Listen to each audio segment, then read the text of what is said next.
sa pagkataon ito, minahal, tayo po'y dadako na sa pinakamahalagang pakikinig ng salita ng ating buhay na Diyos. At ito po'y dadalhin ng ating beloved ordained preacher, Brother Nilo Miranda. Praise the Lord. Amen. Praise the Lord. Everybody shout, praise the Lord. Glory to God. God bless you, beloved co-preacher, Brother Alex Asoy. Magapanindog kita kadali, Mike Soon, alang sa pag-ampo. Let us pray. Hallelujah. Hallelujah, hallelujah. Dearest Heavenly Father, in the precious name of our loving Creator, our dearest Lord and Savior, Jesus Christ, we give all the glory, honor, worship, thanksgiving unto thy holy name, O God. We magnify thy name, we exalt thee, O God. You are great, Father. You are worthy to be praised, O God. Thank you so much for all the blessing you bestow upon us, O God. To the leading prayer of our dearly beloved Honorable Pastor Wildy Estrada Almeida, we come unto the throne of thy grace, and we beseech thee, Lord, to please forgive our shortcomings, our sins and transgressions. Cleanse us from all our sins, O God. Make us precious into thy sight, O God. And we ask you, Lord, to help me to bring forth thy message. Anoint thy word, O God, bind the power of darkness, remove all hindrance, doubts, confusion. We command you to cast out in the name of Jesus. Praise the Lord. Praise the Lord. Everybody shout, praise the Lord. Tayo po makabalik sa ating mga upuan. Balik kita sa ating mga lingkuranan, mga igsoon. At una tigit sa lahat, ang pinakamataas na papuri, pasasalamat, paglulhati, pagdakila, pagsamba ay tanging sa ating pinakamamahal na Panginoong Yesus. Amen.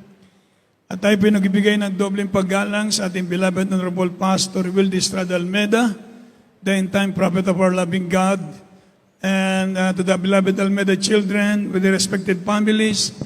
And we always cherish the blessed memory and teachings of our dearly beloved Honorable Stand Pastor Lina C. Almeida at sa ating mga webcast viewers. Huwag ka natong tanan, Mike Soon, maayong hapon ka natong tanan, palapakan nato kusog ang Ginoo. Praise the Lord. Amen. Purihin po ang ating mahal na Panginoon. Sa oras na ito, mga minamahal, tayo po ay mag-aral ng salita ng Diyos. Amen. Praise the Lord.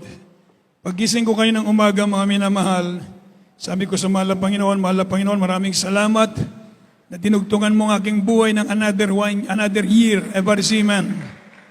So sabi ko, mahal na Panginoon, anong pangungusap mo sa akin? Sabi ng mahal na Panginoon, binuksan ko ang banal na kasulatan. Sabi ng banal na kasulatan, sabi ng mahal na Panginoon, rejoice. Amen. Rejoice in the Lord. Amen. Tayo magalak sa Panginoon. At ang sabi ng mahal na Panginoon, the just shall live by faith. Amen. Ang tao maminamahal ay magbuhay sa pananampalataya. So pag-aralan natin, yung tinatawag na pananampalataya sapagkat ito'y napakalaga. Amen. Amen. Ito po'y tinatawag na fundamental sa Christian life, ang faith. Amen. Itong ating pananampalataya sa Diyos. Kindly open your Bible from the book of Hebrew, chapter 10, verse 38. From the epistle of Paul to the Hebrews, chapter 10, verse 38. Now the just shall live by faith, but if any man draw back, my soul shall have no pleasure in him. Dito po sa aklat ng Hebreo, Kapitulo 10, talatay 38. Ngunit ang aking lingkod na matuwid ay mabubuhay sa pananampalataya, at kung siya ay umurong, ay hindi kalulugdan ng aking kaluluwa. Everybody shout, praise the Lord. So ang tao minamahal, ang lingkod ng Diyos, tayo na naglilingkod sa ating mahal na Panginoon, tayo mabubuhay sa pananampalataya. Everybody say amen. So what is faith? And why should I have faith in God, mga minamahal? Bakit tayo magkaroon ng pananampalataya sa mahal na Panginoon? Ano ba ang ibig sabihin ng pananampalataya? So pag sinabi nating pananampalataya, ito'y napakalawak, ever say amen. So isa-isahin natin ito para maintindihan natin, mga minamahal. Why should I have faith in God? Faith is the only way, mga minamahal, to get to heaven, ever say amen. Ito ang tanging paraan para tayo makapasok sa kaharian ng Diyos. Ever amen. Sabi po mga minamahal, is the only doorway, mga minamahal, to eternal life. Ito ang tanging pintuan para sa langit. Ever amen. If God created eternity, mga minamahal, then only through God can we get there. Ever amen. kung ang Diyos ang lumalang sa eternidad, mga minamahal. So sa Panginoon lamang po tayo pupunta. So the ultimate starting point is the Lord. Everybody say amen. God is the only ultimate starting point, mga minamahal, ang Diyos. So sa ating paglilingkod, mga minamahal, kailangan natin maintindihan ang pananampalataya. Mga kapatid, ano ba ang ibig sabihin ng pananampalataya? Bakit sinabi ng Biblia na ang tao ay mabuhay sa pananampalataya sapagkat kung siya'y tatalikod, hindi malulugod ang Diyos. Everybody say amen. Ang tao mabuhay pinaagi sa pagtuo. Everybody say amen. O kung siya pananglitan mo sibog, dili mahimuot ang Diyos kaniya. Everybody say amen. So usa buot pasabot kining pagtuo, mga igsoon. Sa Hebrew, mga minamahal, chapter 11, the whole chapter of Hebrew demonstrate, mga minamahal, that faith is trust in God in all circumstances. Everybody say amen. Ang paniniwala, pagtitiwala sa Diyos sa lahat ng pangyayari. Everybody say amen. Sa tanang mga panghitabo, mga kaigsunan, maugini ang buot pasabot, pagtitiwala, trust in the Lord in all circumstances. Mga minamahal, sabi po mga minamahal, which enable the believer to persevere and remain steadfastly loyal to God and His Word at all times. Everybody say amen. Pag meron kang pananampalataya, enables, mga minamahal, to remain steadfastly. Ibig sabihin, steadfastly, mga minamahal, mananatili ka. Mananatili ka sa mahal na Panginoon. Maging loyal ka sa Diyos at sa Kanyang salita at all times, sa lahat ng oras. Everybody say amen. So the example of the holy men and women recorded in the Scriptures live valuable lessons. We learn, mga minamahal, in their lives, their loyalty to God, their faith in God. Ever say amen. They steadfast, mga minamahal, in serving the Lord. Persevere in faith. Ever say, praise the Lord. Sila'y nanatili sa pananampalataya, naging loyal sila sa Diyos. Matatag ang kanilang pananampalataya. So the example of the holy men recorded in the Scriptures, mga minamahal, show, mga minamahal, how great are they faith in God. Ever say amen. Palapakan mo natin ng malakas ang ating mahal na Panginoon. So napakalaga ng pananampalataya. I-explain natin what is faith. What is faith? In Hebrew chapter 11 verse 1, isa-isahin natin, kindly. Hebrew 11 verse 1. From the Epistle of Paul to the Hebrews, chapter 11, verse 1. No, faith is a substance of things hoped for, the evidence of things not seen.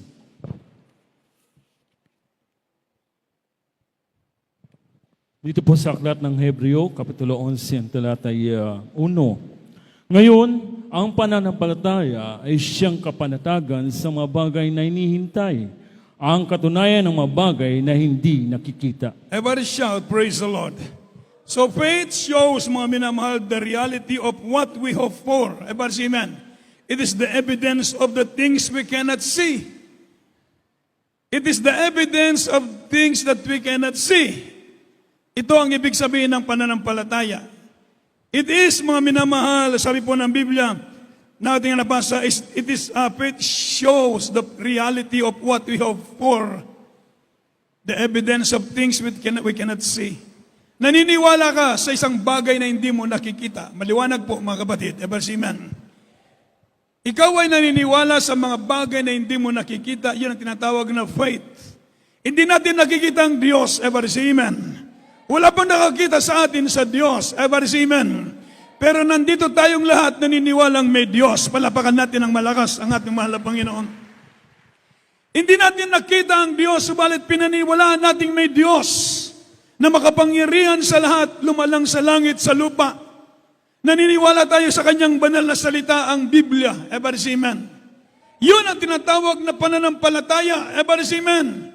Naniniwala tayong may langit na ating pupuntahan pagdating ng araw, hindi pa din nakita ang langit. Ever say amen. Naniniwala tayong merong impyerno, ito'y patutunguhan ng mga taong hindi kikilala sa Diyos. At naniniwala tayo na kung tayo susunod sa mahal na Panginoon, pagpapalain tayo ng ating mabait na Diyos. Ever say amen. Naniniwala ka ang Diyos may magagawa sa buhay mo. Naniniwala ka na kaya kang pagalingin ng Diyos. Yun ang pananampalataya. Palapakan natin ng malakas ang ating mahal na Panginoon. Never say amen. Naniniwala ka na ikaw ay susunod sa Diyos at ang pagpapala ng Diyos ay susunod sa iyo. Yun ang pananampalataya. Naniniwala ka na kung gagawa ka ng masama, magagalit ang Diyos sa iyo. Yun ay pananampalataya sa Diyos. Ever say amen. Ito ang ibig sabihin ng pananampalataya. Tayo naniniwala sa mga bagay natin hindi nakikita. Sa ibang tao, meron silang tinatawag na to see is to believe. Kung makita nila, maniniwala sila. Pero sa Biblia, iba ang paniniwala, ang pananampalataya. So kailangan tayong basahin natin ang Biblia sapagkat dito natin ang pananampalataya manggagaling sa pagkikinig ng salita ng Diyos. Everybody say, praise the Lord. Kapag tayo laging nakikinig ng salita ng Diyos, mga minamahal, magkakaroon tayo ng pananampalataya. At ang sabi ng banal na kasulatan, kung meron kang pananampalataya, nakagaya lamang ng butil ng mustasa, sabihin mo sa bundok na lilipat doon sa kabilang ibayo at ito'y mangyayari at walang bagay na imposible para sa iyo. Palapakan natin ng malakas ang ating mahal na Panginoon. So napakalaga ng pananampalataya. Naniwala ka sa Diyos, gumaling ang iyong karamdaman. Everybody say amen. Naniwala ka makapangyarihan ng Diyos, pinagaling ng Diyos ang iyong cancer. Everybody say amen. Binago ng Diyos ang iyong buhay. So ito ang pananampalataya, malaking bagay na dapat ang tao magkaroon ng pananampalataya sa Diyos. Everybody say amen.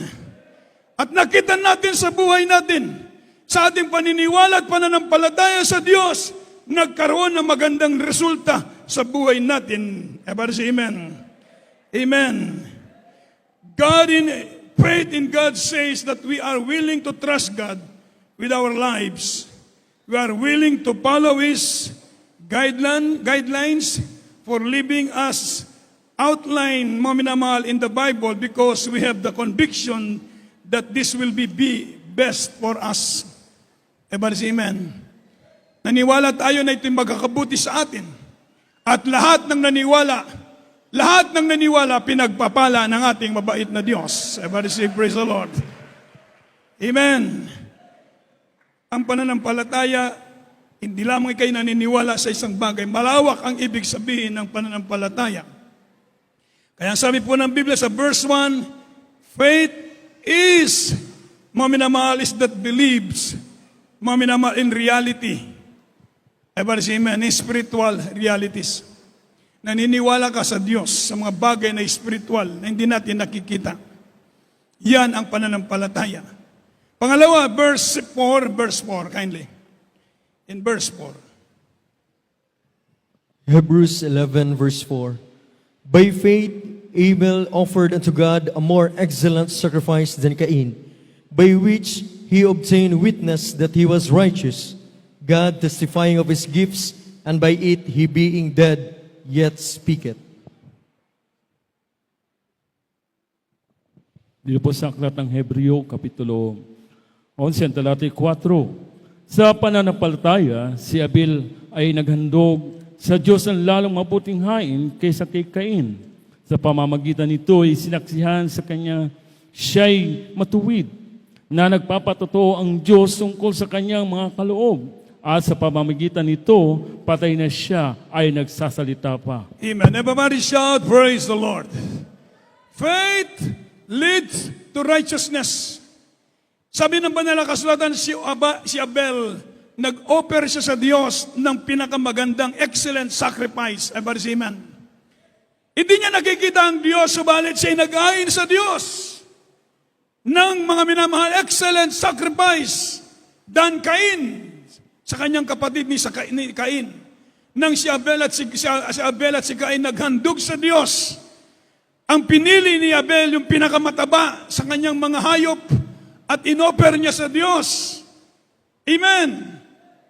At si Cain, mga minamahal, pinili yung mga gulay, yung mga bagay na hindi maganda at yun ang inoffer niya sa Diyos. Tinanggap ng Diyos ang offer ni Abel. Ever say amen. Ever say amen.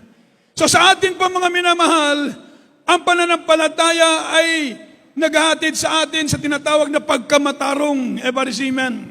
leads to righteousness. Faith leads to righteousness.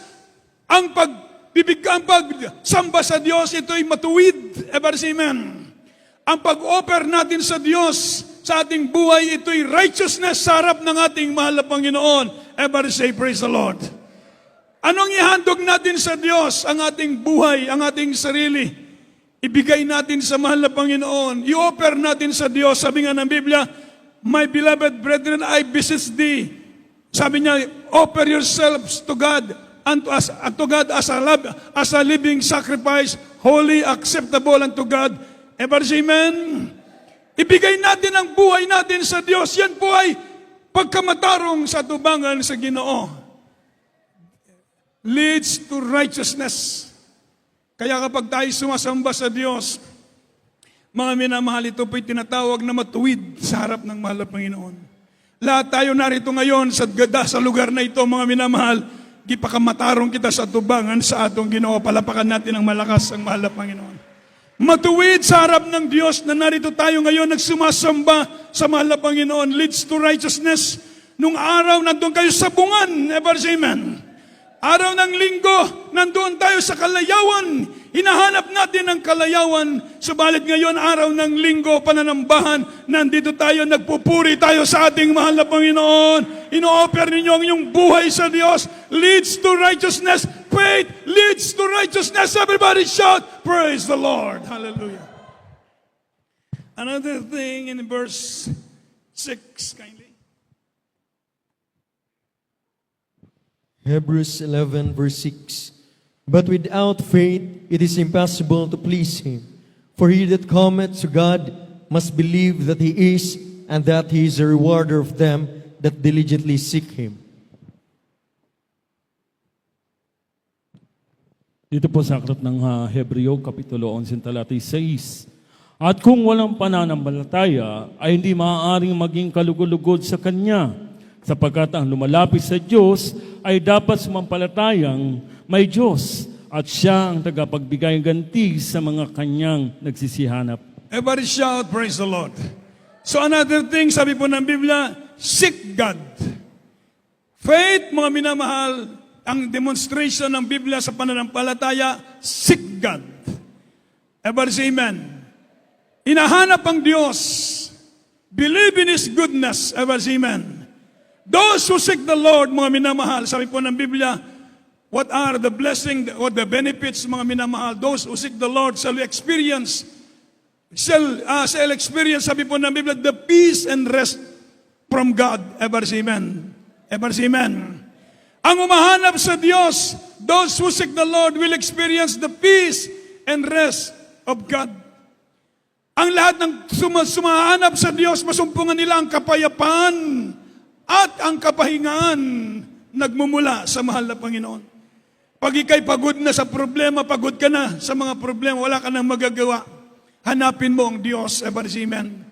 Ito yung normal na nangyayari sa buhay ng tao kapag hindi na kaya, kahit kung merong karamdaman, pag hindi na kaya ng doktor, sabihin ng doktor na wala na tayong magagawa. Kagaya nag-testimony kanina, anak ni Sister Temia Buhawi, nandoon sa Manila, mga minamahal, sabi ng doktor, bubutasan yung kanyang lalamunan, lalagyan ng tubo.